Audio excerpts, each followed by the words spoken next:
رخ کریں گے درادم خیل کا، جہاں دو قبائل کے درمیان زمین کی حدود کے تنازع پر فائرنگ ہوئی ہے۔ اس فائرنگ سے 14 افراد جم حق ہو گئے ہیں۔ درادم خیل میں دو قبائل کے درمیان زمین کے حدود کے تنازع پر یہ فائرنگ کا واقعہ پیش۔ فائرنگ کے نتیجے میں 14 افراد جم حق ہو گئے ہیں۔ پولیس اور سیکورٹی فورسز نے علاقے میں پہنچ کر صورتحال پر قابو پا لیا ہے۔ مزید جانتے ہیں ڈان نیوز کے نمائندے خالد مکی سے۔ خالد بتائیے گا فائرنگ کا واقعہ کب پیش آیا اور اس وقت علاقے میں کیا صورتحال ہے؟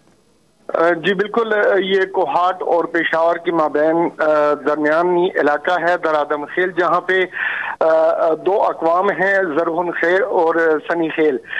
ان کا کافی عرصہ سے کوئلے کے جو مقامات ہیں ان پہ اراضی کا تنازع چلا آ رہا ہے، جس پر متعدد دفعہ ان کا آپس میں آمنا سامنا ہوا اور فائرنگ ہوئی اور کئی افراد اس میں جاں بحق ہو چکے ہیں۔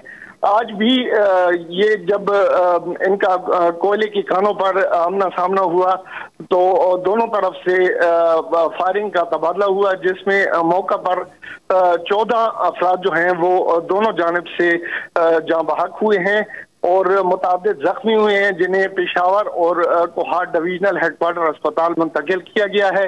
اور ابھی اسپتال ذرائع کا یہ کہنا ہے کہ زخمیوں میں سے ایک اور زخمی بھی چل بسا ہے۔ یوں جو جاں بحق افراد ہیں ان کی تعداد 15 ہو چکی ہے۔ جی خالد، بہت شکریہ آپ کا۔